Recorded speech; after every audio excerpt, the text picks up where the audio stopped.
Hi everyone, this is Mrs. J and I'm doing a read aloud of Thunder Rolling in the Mountains by Scott O'Dell and Elizabeth Hall. I'm on chapter 22, page 117. For 7 suns I stayed in the teepee of Red Elk.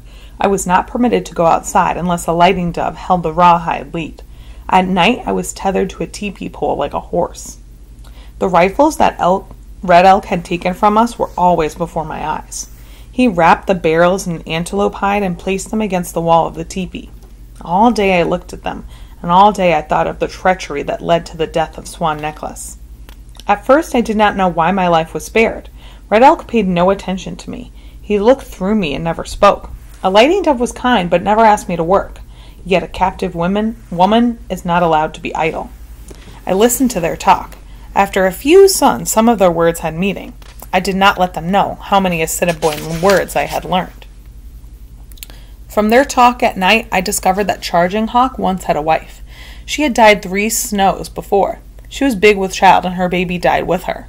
For 3 snows, Charging Hawk had grieved and looked at no other woman, even though Red Elk urged him to take a new wife. Now Charging Hawk had plans for me. He found me more pleasing than any of the Assiniboine women. Their words told me why Charging Hawk spent much of the time in the teepee, something warriors did not do in good weather. He sat on the side making arrows and watching me out of the corner of his eye. If I stared at him, he grinned foolishly. Soon Charging Hawk had filled a quiver with arrows, each one as long as his arm to the tips of his fingers. I could tell they were not war arrows, because they had narrow blades, so that they could be pulled out of the animal's flesh and used again. Arrows meant for battle had short, broad tips, with hooks on them so that they stuck tightly and tore the flesh when pulled. On the 7th sun, Charging Hawk oiled his hair with bear grease and wrapped his braids in otter fur. From his ears hung ornaments of polished metal. He put on his finest clothes. His buckskin shirt was decorated with green porcupine quills. From the shoulder straps hung strands of hair from the scalps that he had taken. On the back was painted a red hand, a sign that he had killed another warrior in hand-to-hand combat.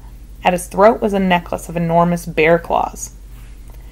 From my seat beside the fire, I watched Charging Hawk place the fox skin on the pole some distance away. He walked to a clearing on the other side of the teepee. When he was certain I looked at him, he pulled a handful of arrows from the quiver of his belt. There were as many arrows as fingers in his 2 hands. Quickly he shot the arrows, his hands moving so fast that they blurred.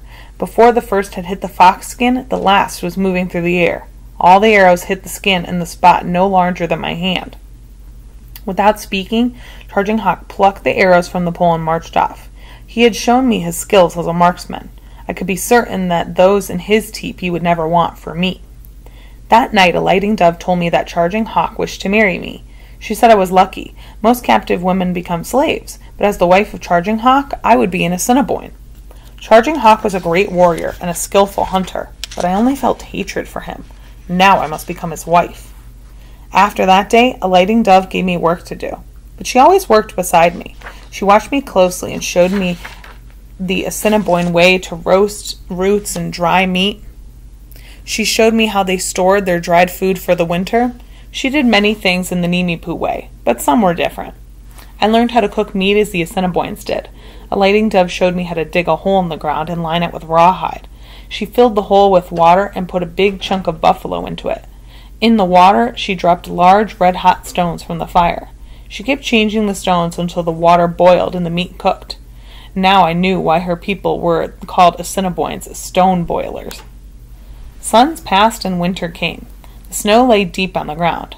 A lighting dove helped me make a dress of elk skin. Like my old dress, it was white when the fringe hung from the skirt.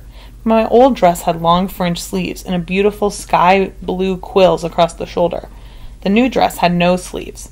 Instead, there was a beaded skin cape that covered the tops of my arms. From beneath the cape hung many ermine tails. The soft fur would help keep me warm in the coldest weather. I also had white leggings and moccasins. As we worked, a lighting dove told me about her son. He was so swift, she said, that he could run down a buffalo without a horse. He was so strong that he could lift a grizzly bear above his head. He was so brave that he did not hide behind rocks or trees in battle, but rode up to the enemy and dared them to fire at him. I bowed my head and kept silent. He was also a man without shame, I thought. He had eaten with Swan Necklace and slept in the same teepee, yet he killed his guests to get a rifle.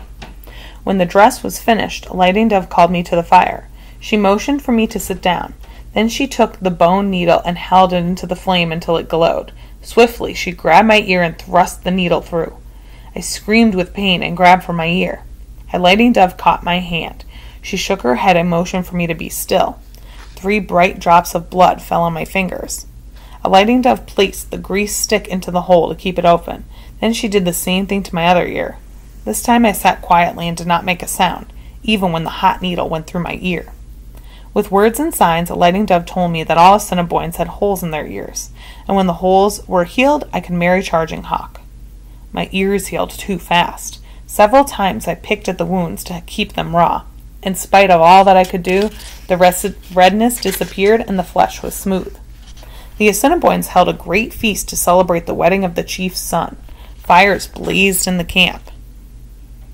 Drums beat, whistles shrilled, and flutes made soft noises. After feasting and dancing and singing, Charging Hawk and I would go to a new teepee.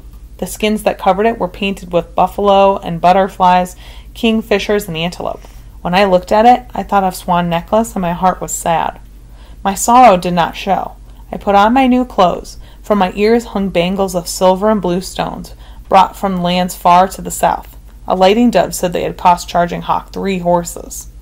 Because I had no parents to exchange gifts with them, Red Elk and a Lighting Dove stood on either side of me and asked for the Great Spirit's blessing.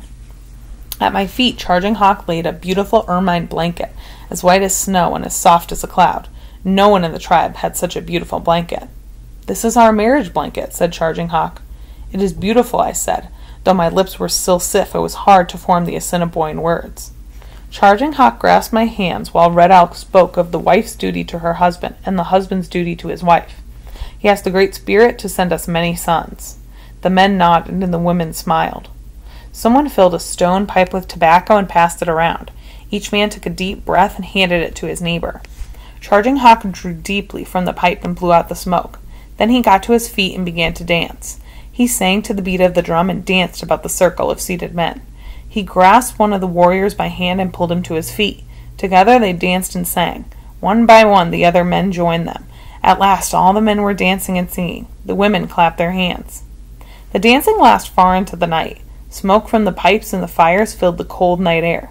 The smoke was so thick that it was hard to see across the circle of dancers. No one paid attention to me. I waited. When the dancing grew wild and the voices loud, I snatched the ermine blanket and crept away from the circle. I crawled through the line of teepees, stopping only to take a rifle and bullets from the teepee of Red Elk. Once I had reached the edge of the village, I got to my feet and ran faster than I had ever run before.